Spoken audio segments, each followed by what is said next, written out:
The following episode of Dad vs. Daughter was made possible by a contribution from R&R Games. Rajas of the Ganges is not your typical race game. You're actually going to be moving along two different paths, and the winner is going to be determined by who gets those paths to cross. So a little bit different take on that. There's a lot of dice. In fact, there's 4 different colors of dice that we're going to be using. We're going to be placing tiles on our own player board to get resources or money or more dice. So there's a lot of things going on here. So let me show you how the game is played, and then we're going to peek in on a turn between Dad and his gaming group, and then we're going to tell you what we think.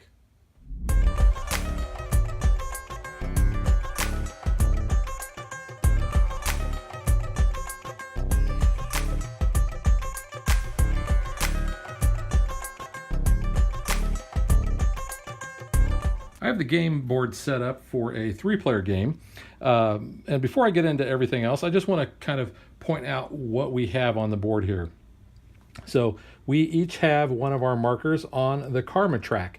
Now, karma is going to be where we're going to spend a karma basically to take one of the dice that we have and flip it to the opposite side. So that 2 then would become a 5.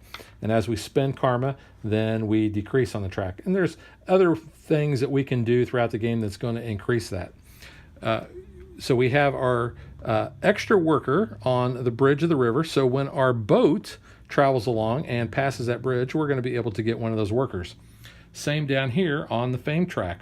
Once we get past this spot on the fame track, we will be able to collect an extra worker, and as well on the money track over there. Now, with getting the extra workers, you can only have up to 2 extra workers in the base game. So once you get your 2 workers, then you can remove that extra worker from wherever spot is left. Over here, we have the different kinds of palaces and buildings. We're going to start. Everybody's going to start with their marker on the 2 fame points. It goes 2, 3, and 4 for each one of those. Now, where those come into play is when we place the tiles in or on our board, and I'll talk about how that happens in a minute, but you would increase your fame based on that. You'll notice that our boats start down here on the boat dock on 0, as well as the money track and the fame track. Now, Rajas of the Ganges is really just a racing game. What you're going to try to do is get your money token and your fame token to cross each other. So fame goes along here on these big fan things, and the money is the smaller outside silver spots. And when those 2 cross, then that signifies the end of the game. Everybody from that player to the last player will get one more turn, basically, so that everybody has an even number of turns. And then you see if anyone else crosses, then you measure the distance between your money track or your money token and your fame token, and whoever has crossed with the most space is the winner. So I mentioned I have this set up for a 3-player game. One of the really cool things that I like about this is that in a 3-player game, and this board is double-sided, so we have the 3 and 4 player on here, but you're going to eliminate a spot in the market and a spot basically in the boatyard. Now, the cancellation token that they have is really kind of neat, and it blends in. So this one you can see you can have 3 elephants. Now, this is just one side. They went the extra step and they made it double-sided to show that here is one that you can just have as a cancellation. It looks just like the spot with a big X through it, but I actually prefer the artwork because it blends in with the board and I don't mistakenly put one on the X. Same with the water here. You've got the 3 elephants in the water, and if you flip it over, you've got that spot. But like I said, I prefer the artwork on there because it blends in so nice. So you'll notice at the top we have 12 different stacks of tiles, and in front of each stack there is one that is visible. This is what we're going to build on our player boards, and you'll see that each of the colors has 3 different animals. They have a cobra, they have a tiger, and they have a bull. You're going to shuffle these stacks individually, and then you're going to deal one of those out. I'll talk about how you're going to pay for those and what those benefits are going to do in just a little bit. The rest, we've got all the other dice over here to the side. That is our dice pool. We have 8 of these white tokens up here, and there's going to be certain things throughout the game that's going to have you take one of these tokens, and when you do, you're going to flip it over and see what bonus it gives you. Here it's going to give you a die of your choice. Other ones may give you certain amounts of money, may give you karma, and so forth. So to begin the game, everyone is going to get a die from each color, and they are going to roll that. Now, whoever rolls with the lowest total value is going to be first player. And the first player marker is this really cool 3D guy on an elephant. In fact, he's probably the Raja. But I did have to put a little bit of glue on the back to keep the back legs from sliding off. But everything else is nice and tight, and he stands up fairly well on there, and the artwork on that is really cool. But like I said, whoever has the lowest dice total is going to be first player, and then each of the other players are going to adjust their money accordingly. So the first player is going to start with 3 money.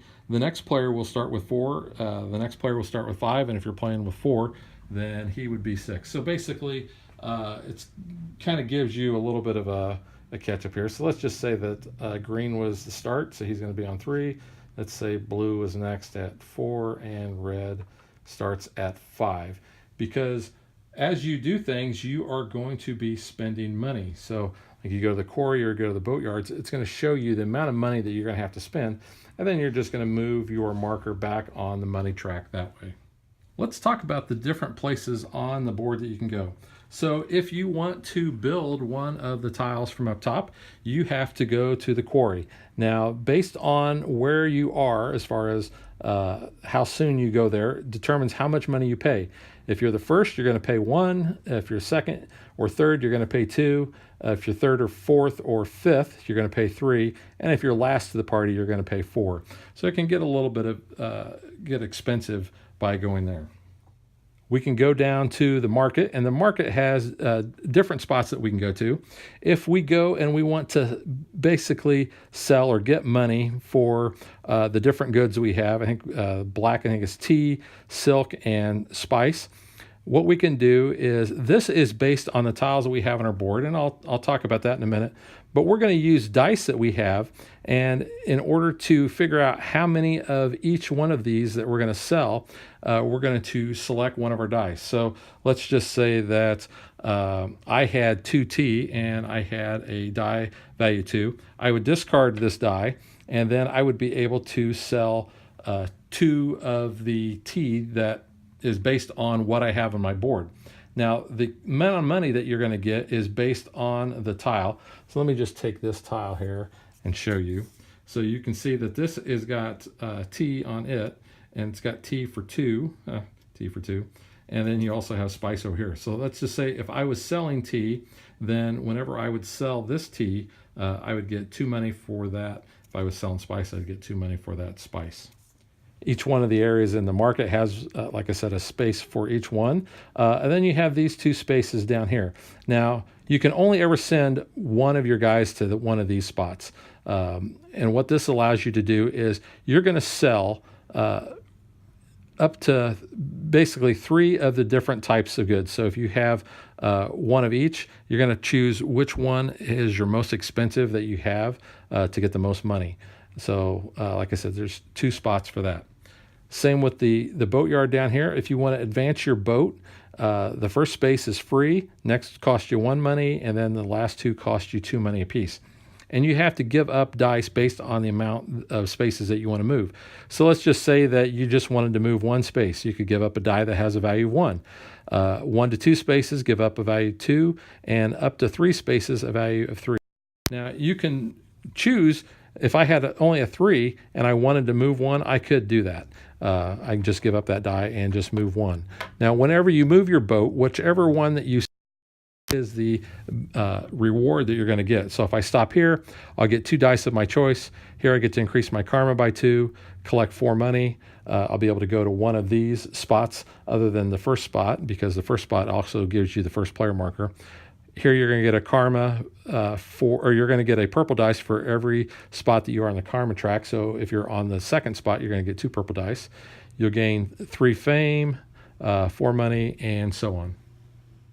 So they name certain areas of the board. So this area is called the palace, and I'll talk about what each of these spaces does. If you send a worker here, you're going to get 2 money, and you can re-roll as many of your dice that you want. And these are all free actions. You'll notice that there's no money on those. Here you can go and get a purple die, and there's 2 spots for each of the different die colors, a blue, green, and an orange. Now, if you go over here, this area is called the balconies, and basically what you have to do is give up a die of that color to get 2 die of a different color. So give up an orange to get 2 purple, give up a green to get 2 blue, give up a purple to get 2 green, and give up a blue to get 2 of the orange. And then up top here, that I mentioned before, we have the chambers. Now, you're going to give up the die based on the value that's next to those. So the first guy is called the Great Mogul. And what he's going to do is he's going to give you 2 fame points, but he's also going to allow you to be first player on the next turn. The number 2 is the Dancer. The Dancer is going to give you 2 dice of your choice, and you also get to get 1 of the white bonus tokens. The 3 will give you 2 karma and a die of your choice. The 4 is going to give you a building upgrade. And when you see this symbol with the arrow, that means you can take one of your markers here and you can move it up 1 spot on one of the tracks. So he's going to allow you to do that, plus get 3 money. There's another spot down here on the fame track. Whenever you pass that, you're going to be able to upgrade that as well. Number 5 is the Master Builder, and what that's going to do is allow you to build on top of an existing tile that you already have on your province board. And then number 6 is Portuguese. So what you're going to do is you're going to give up a 6 value die, and in return you get to advance exactly 6 unoccupied spaces on the river and then get those rewards. However, when you've advanced to the last 6 spaces, you cannot use the Portuguese guy anymore. Finally, there's a couple of other little spots I want to mark out or call attention to on the board. Here, you're actually going to, when you cross this or get to that, you're going to be able to get 2 karma. You'll notice the spot up here with the blue one. That's going to allow you to move your boat to the next unoccupied river spot, and then you're going to get the bonus for that. The other spots that we have, you'll notice we have a stack of tokens over here. Whenever we get to this spot, we're going to be able to do this action. So that means advance your boat 1 space. And then when you do, you're going to take that marker that you have, and you'll notice that it is double-sided. It's got the 1 blue dot on one side, and it's got the 2 dice on the next. You'll look at the next spot on the money track, and then you'll move that token and place it there. So when you get to that point, then you'll collect 2 dice of your choice, and then you flip it back, and you'll notice that there's a blue 1. You'll put that there. When you pass that, you'll flip it back over to the 2 dice side and place it there. Now that we've talked about the board, pretty much covering everything that's on there, let's talk about Callie. So Callie is double-sided, and you'll notice that she's got a lot of hands. On this side, she's got 2 spots for dice, but if you flip it over here, one says, no way, you're not putting a die in this hand. You can put a die there. This is the side that you're going to use most of the time. So you'll notice that there's notches all around here. So when you have dice, you are going to put them basically in those spots. If you ever get to the point where she does not have any free hands for dice, guess what? You don't get those dice. And speaking of dice, every time you acquire any die through any of the actions, you will always roll it, and then you'll put it in one of the spots on Callie's free hands. Now let's talk about our player board and basically how we're going to kind of fill this out. So I talked about these tiles that we're going to be using to place on there.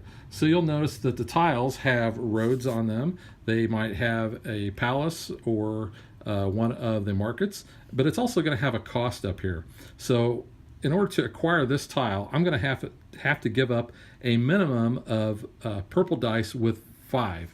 So that could be a 2 and a 3. It could be in a 3 and a 3. You can overpay for these tiles. But when you do, then you're going to place them on your board. Now, when you place them on your board, you'll notice that we start with a palace kind of up at the top here.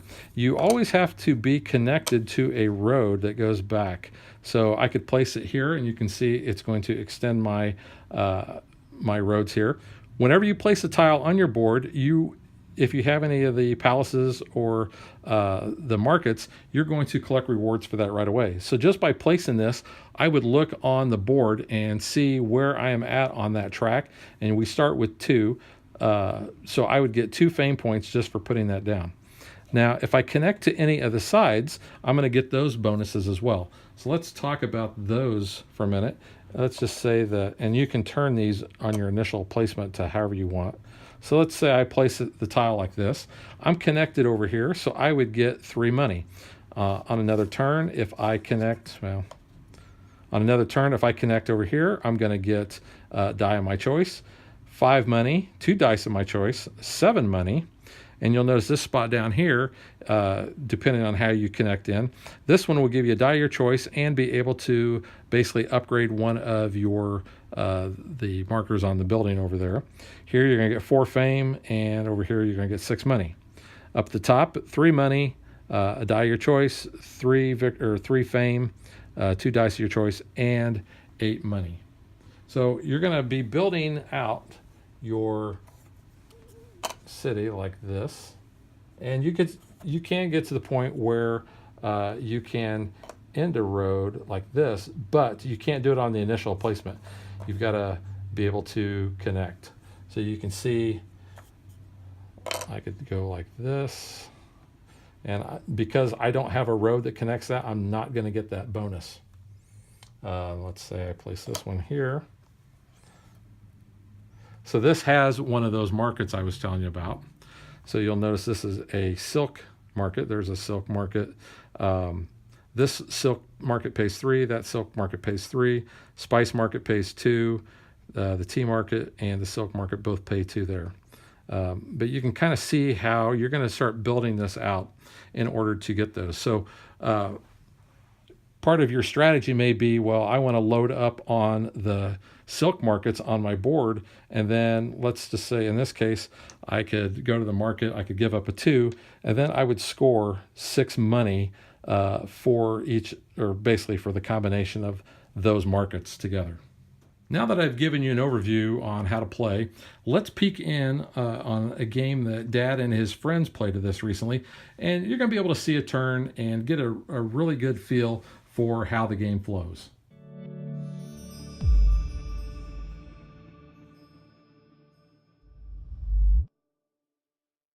We are probably around the halfway point of the game, maybe a little bit further. Both Chris and I have our extra workers that you can see we picked up on the fame track and on the money track. Hefe still has his workers to go. Yeah, we removed that because you can only have 2 extra workers. So Hefe could still get his worker from the river if he wants, and he is first player, so go ahead. All right, so I'm going to build. So it's going to cost me 1 money, and I am going to spend 1 karma to turn this die from a 1 to a 6 to flip it over. I'm going to use my 11 to buy this 10 orange, and then I will put this in my plateau. This also allows me to move one of my buildings up.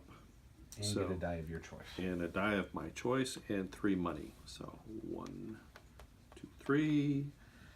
So I will move this building here. And then a die of my choice. So let's take another orange.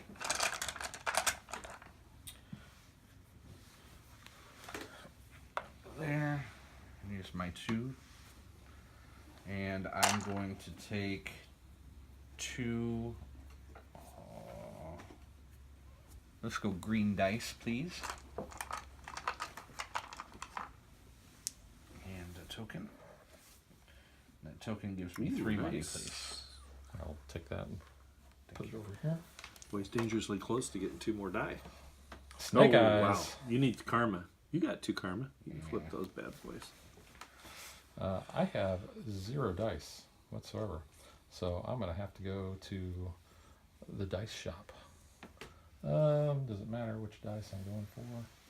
Let's go and get a blue die. And whenever you get dice, you immediately roll it and put it on your Kali statue. All right, I am gonna go get some cash. So I'm gonna go here where my crates are. I'm gonna spend 2 pip. So I got 2 here. So I get a 3 and a 3, which is 6. And since you crossed, you're This going to be able to goes- move your boat 1 and flip it to this Okay. side here to the double dice. There. Yep. And your boat will go Get a 1 die space. and So a you're going to karma. get a karma for every, or you're going to get a blue die for every karma that you have. So you'll get Just 1 one? blue die.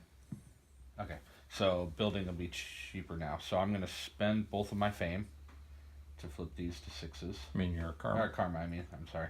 All right, that puts you down to 0 karma. Spend 2 money. And then I will buy the middle 9 green. Place it here, That's a good one. which is going to give me 6 fame. That's Give big. you Gives 2 me 2 karma karma. back. And 2 die. And I'm going to take...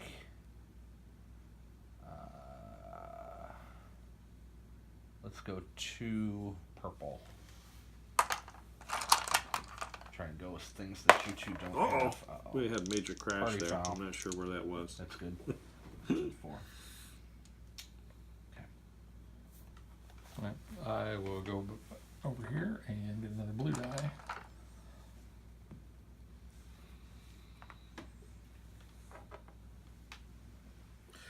Just question. So can I build off of this, or do I need something here to build down? You have to build to it. To You it. always have to be able to follow the road This is back to this the is castle. not this is not like another road out. Correct. This is Hefe's first play of the game, so All right. see his board over there. See, he was just asking how to build to that spot down there, but he has to build here first in order to connect. Let's do this. Let's just go here. I'll You're going to be use able to a move his 3. boat for free.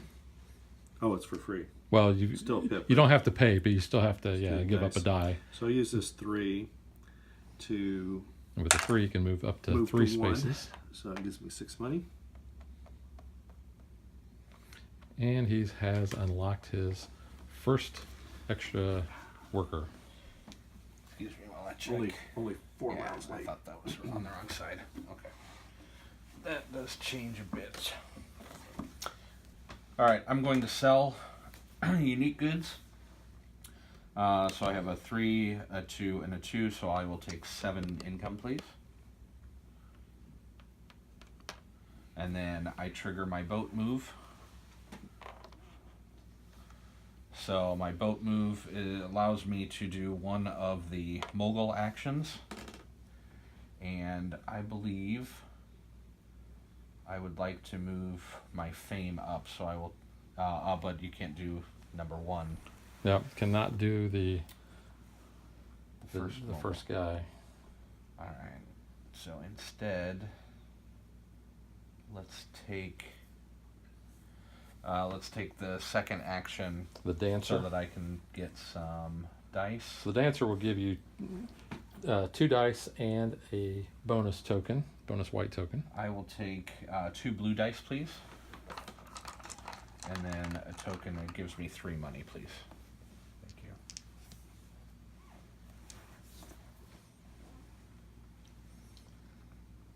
All right, I'm going to take the build action, which will cost me 2 money. Go down the money track. I will spend 10 blue, and I will take this tile, place it right here. This is going to give me 3 fame points. So 1, 2, 3. It's also going to give me 3 money. So 1, 2, 3, and that is it. So you can see Chris is in really good shape here with the fame track and the money, so he's getting really close to winning the game. Jeff and I are still pretty far apart. Go here and just get a couple of orange die. So he's going to trade a blue in for 2 orange. I'm going to use karma to flip my 1 to a 6. And then I'm going to spend $3 to build. And I will build the left blue 9. Yeah. Thank you. So if I place that there, that will give me 4 fame. 4 fame. Oh, for your fort. For the fort. And then I will take 3 income. That is close. Okay. Yeah, he's getting real close. Just don't shoot too far past. You might not win. No, the further past you go, the better you are. Yeah. Oh, So it's further past. Yeah. two It's people- once you cross, then that triggers the end. So you want to be further. Okay. And if 2 people cross, then it's whoever crossed the furthest. Farthest. Okay. Right. Let's take it as closest as I don't have much of an option here. I have to get some dice. So let's just go here, and I'll get a green die. I don't know that I've ever seen a mechanic like that before, where for end game scoring, it's kind of cool. It's neat. I'm out. Hefe So you has get no one more action workers. All right. And I had a goal or a plan. Oh, Let's I'm try going to to throw you sell. off. So I'm going to sell that.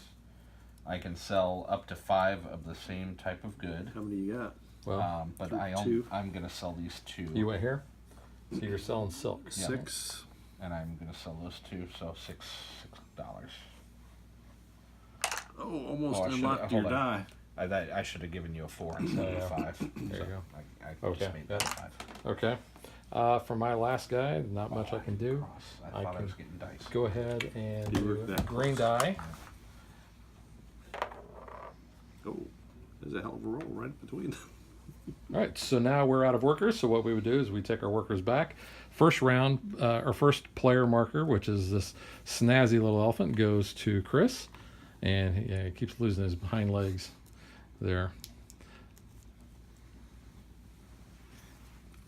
You can see that. I don't know how well that's showing up, but I'll show you, or I probably have already showed that prior to the gameplay.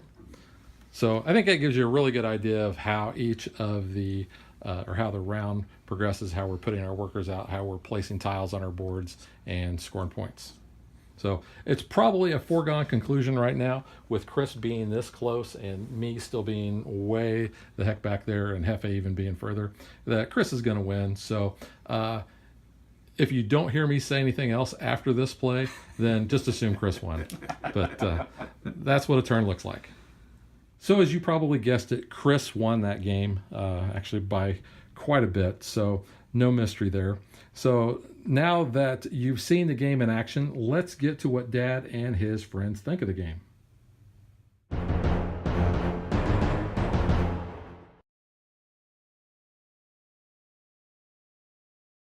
Now, it's kind of a foregone conclusion that I was probably going to like this game just for the fact that it has dice and it is a racing game. And that is definitely the case. I really do like this game a lot. I like the variability that the dice bring in. There's ways to mitigate that through the karma track. There's just, a whole ton of different types of modules that you can, or basically spots that you can build onto your board here. And I did want to point out that the board is double-sided. So you saw the one side. Here is another side as well. And there's variants in the game that if you don't like, or you're tired of playing the base game, there's a bunch of different modules that you can choose from. It comes with a bunch of different tokens that you can use for that. So a lot of ways to expand the game. The gameplay itself, I think, is really cool. It's kind of funny because it seems like it's one of those games where it starts off a little bit slow as you're trying to do things, but as you get more workers and you build out your player board, then you're able to generate more money. You can generate different places or more places that you can go on the board. So the game kind of starts off slow, but as you're getting these additional workers, then it seems like it starts really picking up because you're moving your markers a lot faster on the board. I've played this game at 2 and 3 player count, not played 4, and I think it does actually play well at all those counts. I've not really had a bad experience playing the game. The board can look a little intimidating for people because of the amount of artwork that's on there and the amount of different spaces, but really there's not a lot of different places you're going to go. You're going to move your boat along the river. You're either going to go to spots in the market or the quarry or the shipyard, or go see one of the guys over here, or get dice, and that's really it. So while it does seem like you have a lot of options, they're pretty simplistic, and there's not the AP proneness that I think people are going to get. The components, the dice, these are just normal six-sided dice. They are rounded, but they're nice. Little, I don't know, there's really nothing special about the dice. The components themselves, the workers and your markers, are all nice and wooden ones. So, good components there. The cardboard is nice and thick for your player board that you have. The artwork on the player board is good. The tiles are all of the similar thickness. So those are nice. And you have the variability on those with the 4 different kinds. So that's really cool. There's a lot of replay value in this game, which is good, because this is a game I think that you should get to the table pretty frequently if you like race games. And I think the amount of time that each game has taken has maybe been just a little over an hour, and that's about right for this. Everybody that I know that has played it has really enjoyed it a lot. I've not heard really any negatives about the game. Really, the only negative I have about the board, I'd mentioned, it is double-sided, but you'll notice that it does actually bow quite a bit. I've never really been able to get that thing to stay real flat. It's not as bad on the 3 or 4 player side, but when you flip it over to the 2, you can see it really kind of shows how bad that is there. But that's really the only negative that I have with the components, or really even with the game itself. So now that you've heard what I think, let's see what my buddy Chris thinks. Hi, this is Chris with a few thoughts on Rajas. First off, when you put the board on the table, it looks very overwhelming, but the art is really nice to look at. Once you start to get a feel for the different locations that you're going to put dice, it starts to make sense, but when you first look at it, it's pretty overwhelming. I think it could use with some outlining to help you guide where the different actions are. But from a theme perspective, it really makes sense on how this is put together. And again, through the course of the game, it's just a really nice piece of art to look at while you're waiting for turns to happen.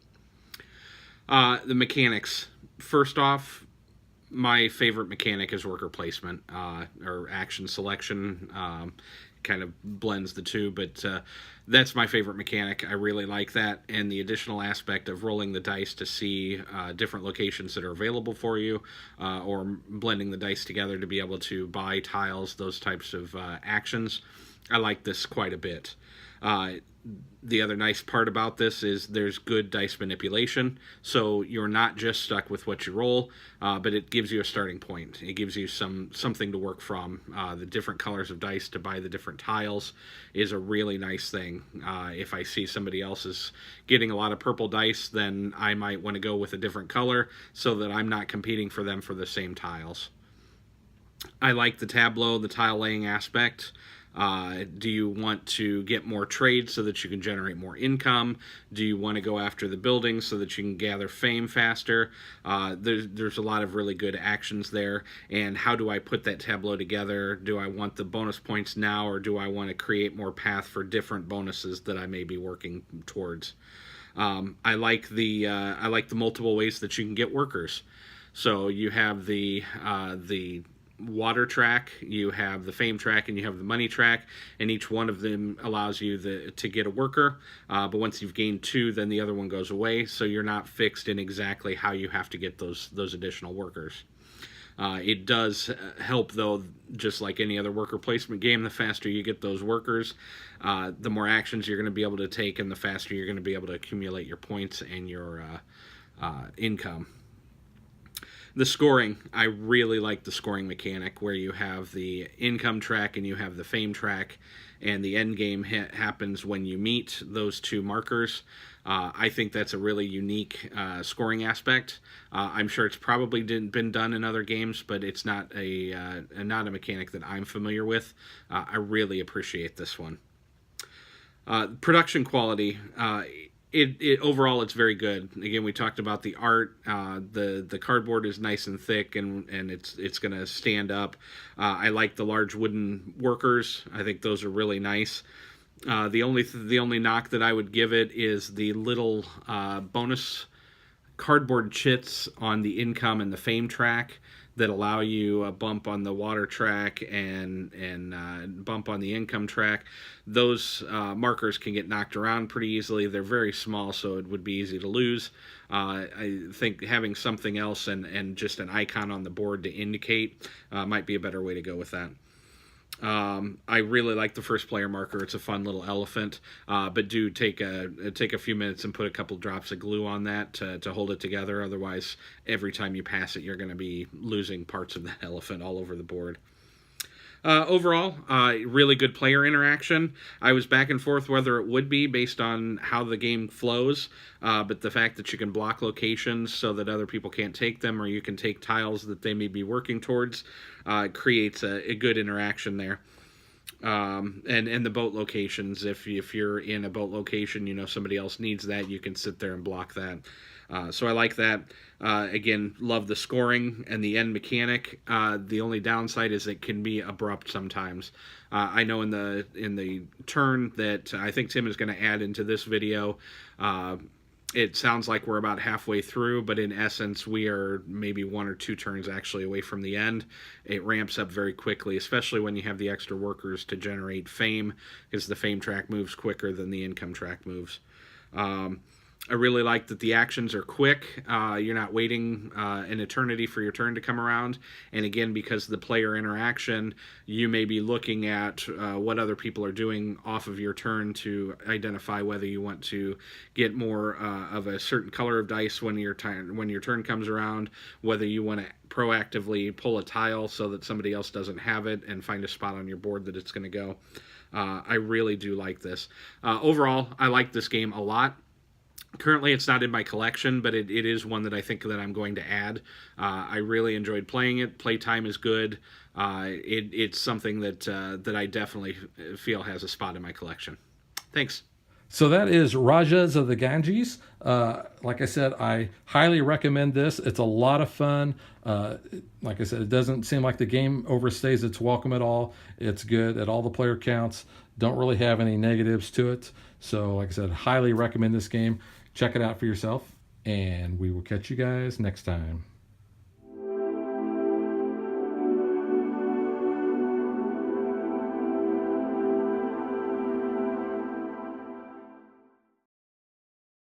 If you would like to support us, you can visit patreon.com/dadvdaughter. Like and follow us on Facebook to stay current on our show schedule, sneak peeks at future shows, and to interact with us.